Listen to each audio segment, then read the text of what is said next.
የሚያሳየው አንተ ምድርን የሚሞላ ኃጢያት ሰርተህ ብትመጣ استغفار ሳታደርግ ነው ይሄኛው የቅድሞቹ ከእስትግፋር ጋር ነው በዚህ በዱንያ ህይወት ላይ ያለ የፈለከው ወንጀል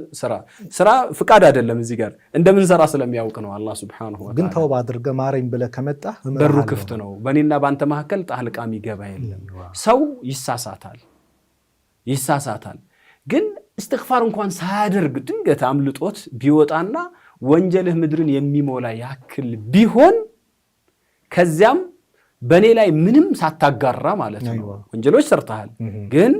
የኔን መብት ለሌላ አሳልፈ ሳትሰጥ ሳታሻረክ ከኔ ውጪ ሌላን ሳትማጸን ከኔ ውጪ ሌላን ሳትጠራ ከኔ ውጪ ለሌላ አካል ሳታጎበድድ ከኔ ውጪ በሌላ አካል ሳትመካ ማለት ነው ከኔ ውጪ ለሌላ አካል ሳትሰግድ ሳታርድ ምን ሳትል ሽርክ ውስጥ ሳትገባ ከመጣ እኔ ምድርን የሚሞላ ምህረት ይዤልህ መጣለው ብለዋል ኢባዳን ከኔ ውጭ ሌላ ሰው ለሌላ አካል ቆርሰ ሳልሰጠህ ማለት ነው ይሄ ያ በዚህ አንደራደርም ይያለ ነው ኢነላህ ላ ይግፊሩ አዩሽረከ ቢሂ ወይግፊሩ ማ ዱነ ዛሊከ ሊመን ይሻ ነው ሽርክን አላህ ይቅር አይልም ከዛ በታች ያለውን ግን ለፈለገው የውስጡ ጥራት ታይቶ ማለት ነው ሆን ብሎ ያሰበ ወንጀል ያባረረ አውቆ የሚሰራን ሰው አይደለም አንዳንዴ በነፍስያ ግፊት ሰው ይሳሳታል በሸይጣን ግፊት ይሳሳታል ለው ለም تذنبوا لذهب الله بكم ولا تاب بقوم يذنبون ثم يستغفرون فيغفر الله لهم كما قاله النبي صلى الله عليه وسلم ነብያችን እንዳሉት ምንድነው ያሉት እናንተ ወንጀልን ባትሰሩ ኑሮ በነፍስያ በሸይጣን ግፊት እናንተን አስወግዶ በስሜት በሸይጣን ግፊት በመሳሰለው ኃጢያት ላይ ወድቀው ከዛ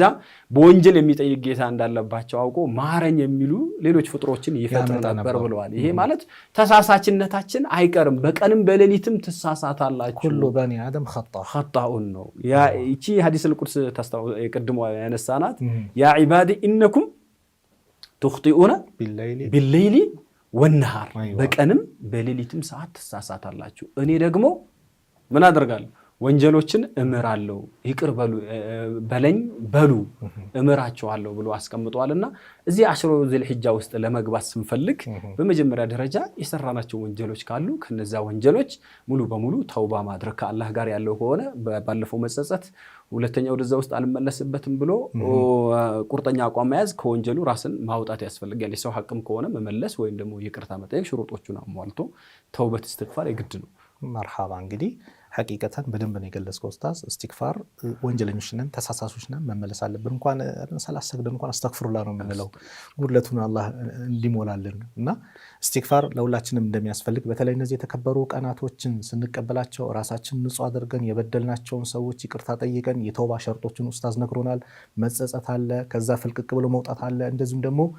ላለመመለስም መወሰን አለ የሰው ሐቅ መመለስ አለ ይሄ የተከበሩ ልዩ ቀናቸው መቼ ወደ አኺራ እንደምንሄድ አናቅምና አላህ በሰጠን ባመጣልን ፍርሳ መልካም ነገር ሰርተን እንጠቀም ምናልባት ረመዳን አጓርልን ነበር አላህ ደግሞ የኔ ድል አመጣልን ተውባ አድርገን እንጠቀምበት ሚል ነው ይዛሬው ኢንሻአላህ በቀጣይ ደግሞ የነዚህ ቀናቶች ልዩ ቀናቶች ላይ ምን እንስራ በምን እናሳልፋቸው ደግሞ ይቀጥላል ልዩ ፕሮግራሞች ከናንተ ጋር ይኖረናል የዛሬውን ፕሮግራም በዚሁ እናጠናቅቃለን ሰላም አለይኩም ወራህመቱላሂ ወበረካቱ